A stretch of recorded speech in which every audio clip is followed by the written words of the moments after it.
Good morning, viewers.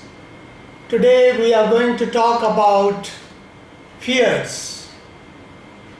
Fears we all have. They are of many types. Since our childhood, we have heard something. Moms telling us, "Don't do this, I'll reprimand you." That's a fear. Fear being created in you. School teacher telling you, if you don't do the homework, you will be reprimanded. That is the fear being created in you. And whenever you grow, various type of statements are drilled into you, and with the passage of time, passage of age, they get ingrained in your brains. And trust me, you carry them not only throughout this life, but through your every life. So in this series of effort of how to improve our quality of life, we are going to talk today the fear of failures.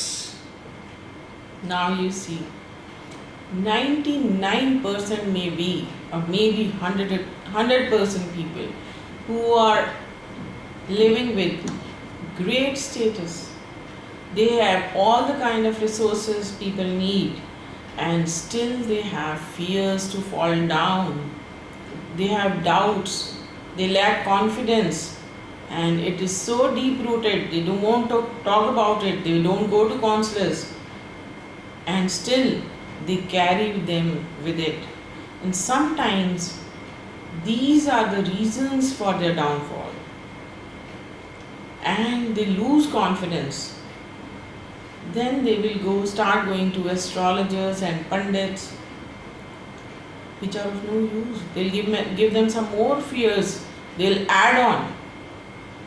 As a child, we tell children, you will fail. You should work hard.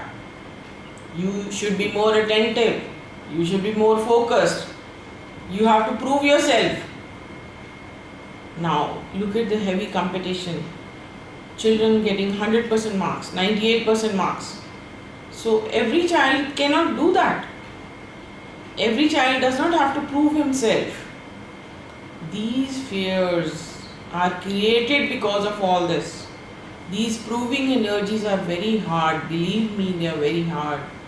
And they are so deep rooted in the psychology of the child that the child takes a vow or oath of poverty, which is deeply engraved in his psychology, in his thought process.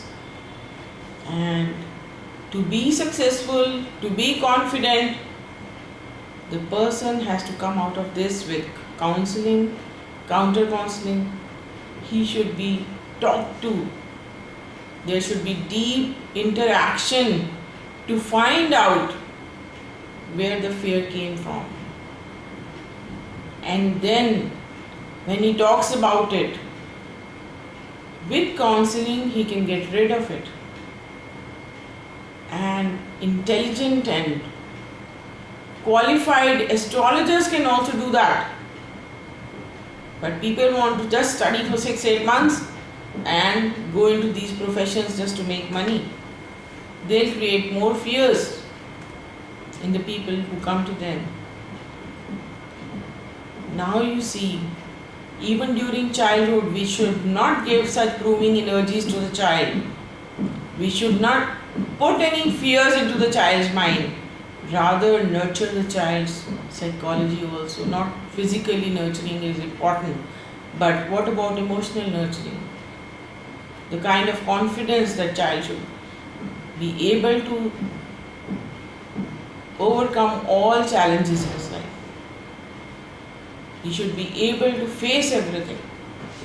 It is a very competitive world. Let us prepare these children to take care of themselves in all this and become successful and confident and abundant.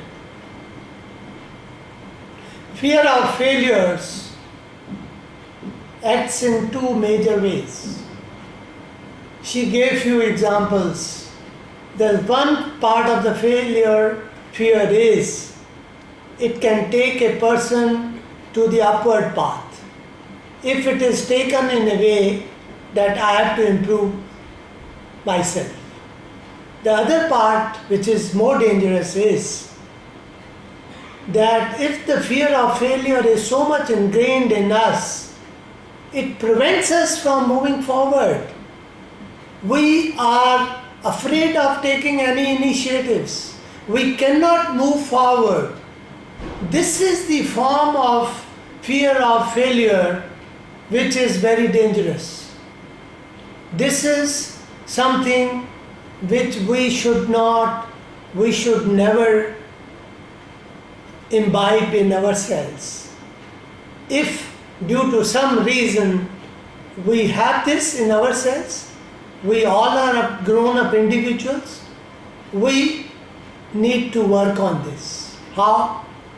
First thing we need to do is that first thing we should identify it. Accept it, that I am afraid of this. I am afraid to speak. I am afraid to speak the truth. I am afraid to speak, I love you.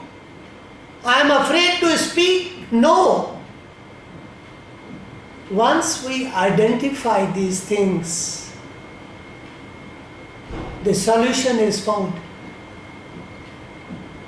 Because once you say that I accept it, that I cannot say no, that means something in the brain has identified the issue and your subconscious mind has already started working on the solution. What is the solution? A very simple one. But the first baby step in this direction is take the courage, take that step, and if you want to say no, say no. There are certain methods available, certain meditational methods available, meditational support available to enhance this process in an individual. How to take that first baby step? Once you take that baby step with the support of those meditational or spiritual processes, which are very simple to adopt, trust us that this can be a beginning of your new life. Fears will go by, fears will fly, and you will forge ahead in life, moving forward. Nothing can stop you. You will always think, why did I wait for so long to say no to someone? Or why I was hesitating to say someone, I love you? So with that message, we would like to conclude this session, but we will come up with more examples in the next video and share with you all. And with that, we will like to say good evening and thanks to all of you for today. I want to give you one more point, one more thing to do. Let go. If you hold on to a little piece of thread for some time, even then your hand is going to start paining. You'll be tired physically, and hold on for some more time, you'll be tired mentally also. So, let go. Learn to let go. That's another thing which will help you a lot. Thank you so much.